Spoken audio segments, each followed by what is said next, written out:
Yo guys, what is up? My name is CallMeKarma, and today we are going to be looking at Tinker's Construct. So, this is going to be a little mini series I am going to start on my channel called probably like Learning to Tinker or something similar to that, where I'm going to show you guys a couple things from Tinker's Construct. Not the whole mod, just because as you guys can see, Tinker's Construct is a very big mod, and there's several things with it. So yeah, so the way I'm gonna do this series is we are going to cut the series up into small parts, and I'm gonna show you guys a couple things in each part. So in this video, we are going to be basically looking at tool making, and more specifically picks. So I'm gonna be showing you guys how to start off, how to make picks, and how to get to this stuff, which is really what you want to be getting to. So let's get started. So guys, the first thing you guys want to do to get started with Tinker's Construct in general is to go ahead and get yourself some grout. Now to get some grout, what you are going to need to do is you are going to need to get some sand, clay, and gravel. So not very difficult. Make sure you get a bit of this because you are going to definitely need it. Next, you're probably going to want to construct something similar to this. Now, you're not going to need to make it this tall. I just made it this tall to basically just show you guys. It can go from just being from one tall all the way to being that tall. It can probably even go even further. So, like I said, you're going to need to get yourself some of the seared bricks, which is the outcome of smelting grout in a furnace or in any sort of thing. So, after you get that, then you are going to want to construct your smeltery. Now, along the way, you are going to get these books. These books are going to be your friends. These books are going to basically provide you with all the information that I'm basically about to give you guys. So, once you have all your seared bricks, you're going to go ahead and want to make yourself some seared bricks, which is like that. Then you go ahead and get some seared bricks. Now, make sure you guys do not use all your regular seared brick on this, because you are going to need to construct a couple other things, such as the seared tank. So, you're going to need some glass, just like that. You're also going to need a seared control or smeltery controller, which is just like that. A smeltery drain, which is just like that. A seared faucet, like that. And it's recommended that you make some seared, what are these? The seared, or the casting tables and casting basins. Now you can also make seared glass if you want to make it look like nice and pretty, which is just like that. So it's kind of expensive, but if you care about looks, then it may be worth your time. So basically, to start, you're gonna want to get an area, and you're gonna need to put a 3x3 floor, and then you are going to go ahead and want to put a tank, a controller, and maybe some drains. You can put 1 or 3 or however many drains you want, and then along with those drains, you're gonna go ahead and want to put a faucet on those, and then right underneath the faucets, some casting tables and casting basins. Now, like I said, you can have this arranged in any order you want. If you want, you can make this whole smeltery the drains. Make sure you guys have a controller and a tank, though. That is very important. And also, you also need the floor. So yeah, and then of course, as you guys can see, this is a pretty small smeltery. And then the more layers you add on, of course, the bigger the smeltery is going to get. So now, as you guys can see, we've got in 3 more rows, and then if we extend it even bigger, it is going to go ahead and expand even more. As you guys can see, now we have 9 rows. And eventually you're going to need to do this because smeltery can only hold a limited amount of items before it cannot accept any more. So yeah, that's a thing to keep in mind. And also, you can process more ores at once. Alright, so now that you got your smeltery all set up, next what you're wanting to do is get your hands on some blank patterns. But before you do that, you are going to need to make some of these. So you are going to need to make, get that out of here. You're going to need to make a stencil table, a part builder, a pattern chest, a tool station, which can then be upgraded to a tool forge, and that's basically it. So to get these, you're going to need, for the stencil table, just a piece of oak wood on top of a blank pattern. To get a blank pattern, it's pretty simple, just some sticks and some wood. And then you're also going to need a part builder, which is a log on top of a blank pattern. Then the pattern chest is a chest with a blank pattern. The tool station, which is a crafting table with a blank pattern, and then the tool station can then be upgraded into a tool forge with some iron blocks, some seared bricks, and then that tool station, the original one. So once you got those, you're just going to go ahead and plonk them down. If you put your part builder in a way where it is touching your pattern chest, you are going to get this GUI on this side where once you put your blank patterns in there, they will appear. So let's get rid of all these, and like I said, you are going to need some blank patterns. Let's put these back up here. So now that you got your blank patterns, you are going to go ahead and want to put your blank patterns in your stencil table. And let's say you were making a pick. So along the way, like I said, you're going to get these books. If you go ahead and open this book, as you can see, it tells you how to make a pickaxe. So it says you're going to need a pickaxe head, a tool rod, and a tool binding. So let's go over to our stencil table, and oh, look at that, a tool rod, alright, a pickaxe head, okay, and where's our binding? That is a tool binding. There we go. So we got all these. What next? Well, now what you're going to need to do is you're going to need to grab yourself some cobble, or not cobble, you are going to need to grab yourself some stone, and go into your part builder, and stick your stuff like that, and you'll see you get a stone tool rod, and then you're going to do to make a stone pickaxe head, and then you can just keep your tool binding just like that, because you'll see what we're going to do with that in a little sec. And then, like I said, you can stick them in your pattern chest and they will appear right here. Pretty nice. So now that you got your tools, your pickaxe head, and your tool rod, what you're going to want to do is you're going to want to stick these on your casting tables, and you're going to want to stick some gold in your smeltery, and it will smelt up, and you'll get some molten gold. Now what you want to do with that is pour that over your stone version of your stuff. Now you're basically going to end up doing this with most of your stuff, except the tool rod, because I'll show you guys what you guys are going to do with that. So now that you got these, you want to just stick these back under here, and here's where the fun part begins. Next, you want to choose the material you want to turn your pick into. So you can do iron, and then of course you can do manulin, which I'll get to in a little bit. But a good place to start is either with iron, or if you go ahead and combine obsidian, iron, and aluminum, you are going to get some alumite. But we'll get to that in a little bit. So, like I said, we're going to make our little iron pick here. And there's these visual glitches. I'm sorry for that, but that's just a little conflict between Optifine and Tinker's Construct. But we're not here to talk about that. So yeah, you got your iron pickaxe and your iron tool rod. Well, it said you needed a tool binding, right? Well, there's a couple different things you can do.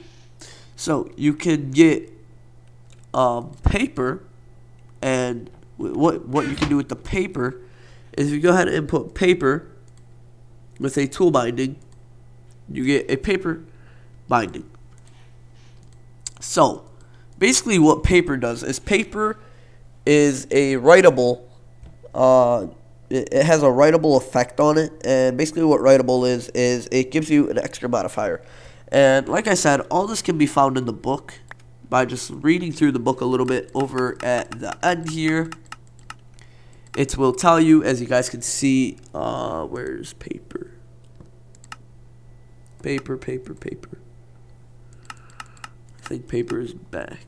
Iron, stone, flint, cactus. So these are all the different types of stuff you can make your stuff out of. It's pretty cool. Here we go. Paper.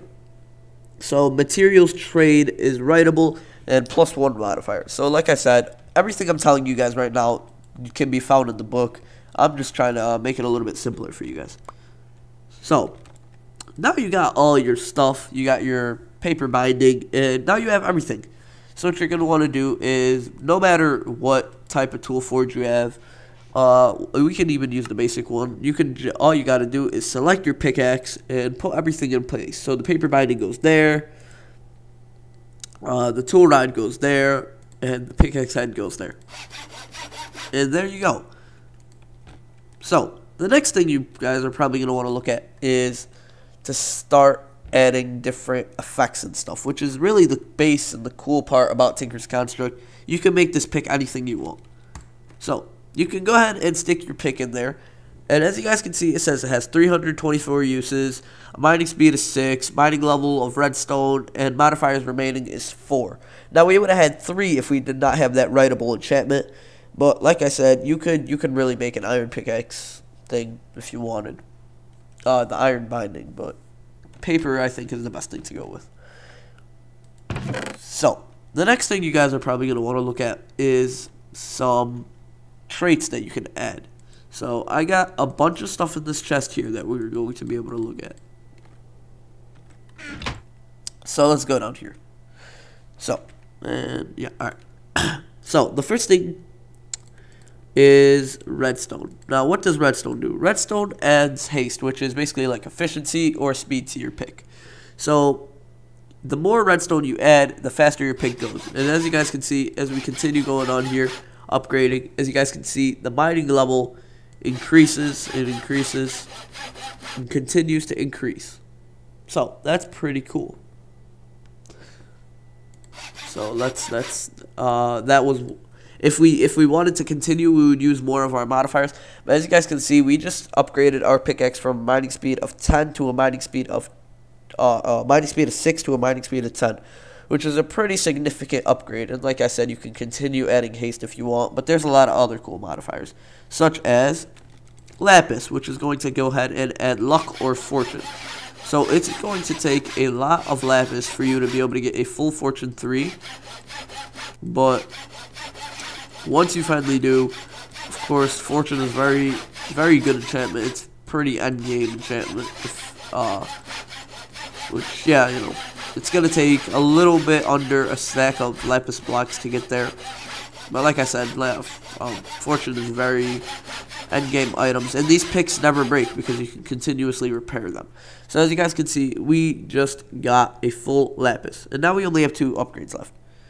But along with that,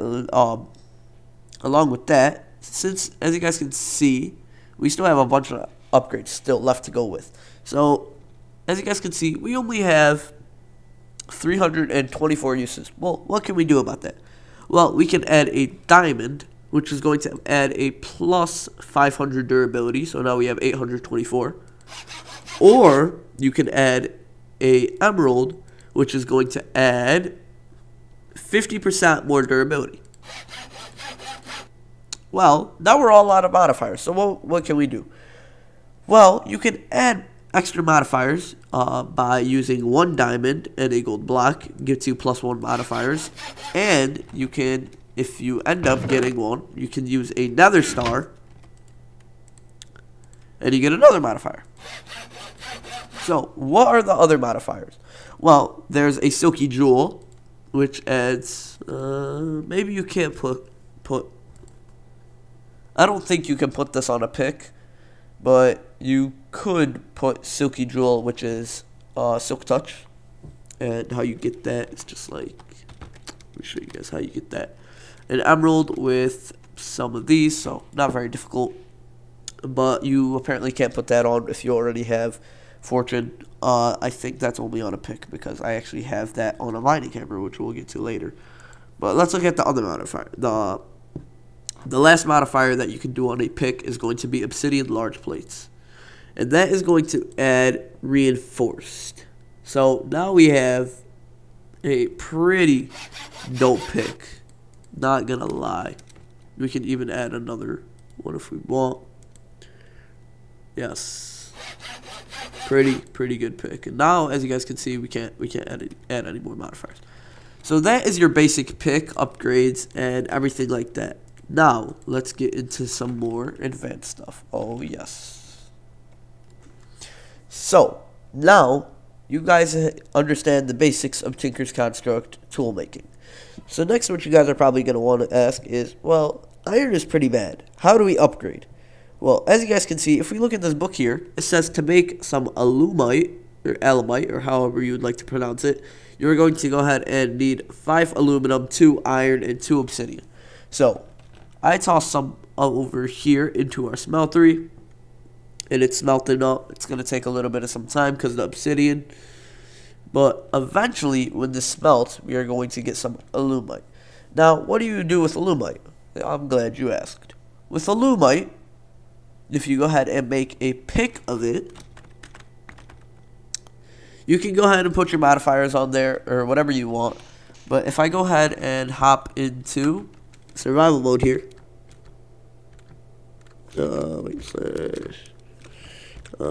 slash game mode survival, you're gonna go ahead and see I cannot break this cobalt and ironite with my regular pick. Now you guys are probably like, what the hell is cobalt and ironite? Well, cobalt and ironite are nether ores, which means you can only find them in the nether, of course.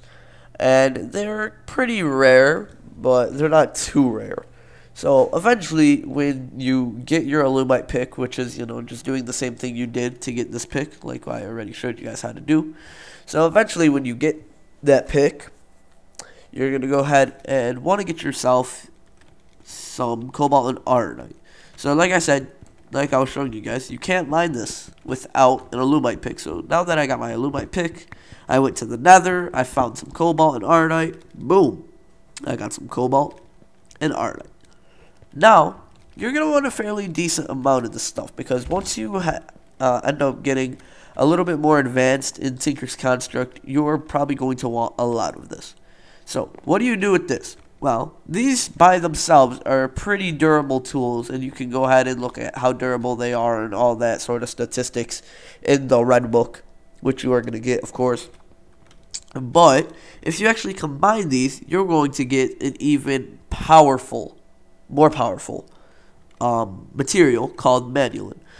Now, manulin, if you go ahead and look in your book, it's going to go ahead and have a pretty good statistics.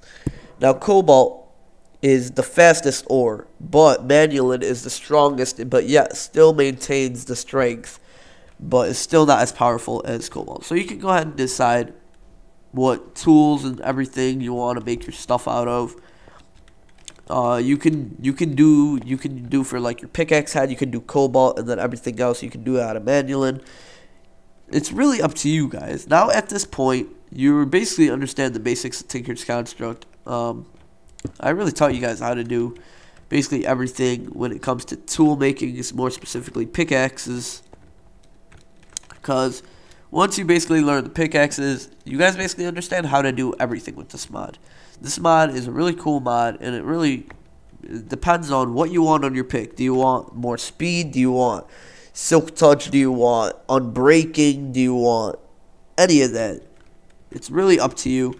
And now I'm going to go ahead and let you guys go here. The last tip I have for you guys is use your books. Do not be afraid to open that book and just look at some of the stuff, because it's really going to help you guys. I'm just here to make it a little bit easier for you guys. I'm not saying I'm any pro or anything at Tinker's Construct, but yeah, guys, that's basically it. So just make sure you guys use all the tips and tricks I gave you in this video. I basically explained everything to you guys. And in the next episode, we'll probably look at some other tools like swords and battle axes and all that more advanced stuff that you'll find in your tool forge. So yeah, thank you guys for watching part 1 of learning to tinker. I hope to see you guys in the next parts because it's going to get a lot more fun. So yep, see you guys then. Peace.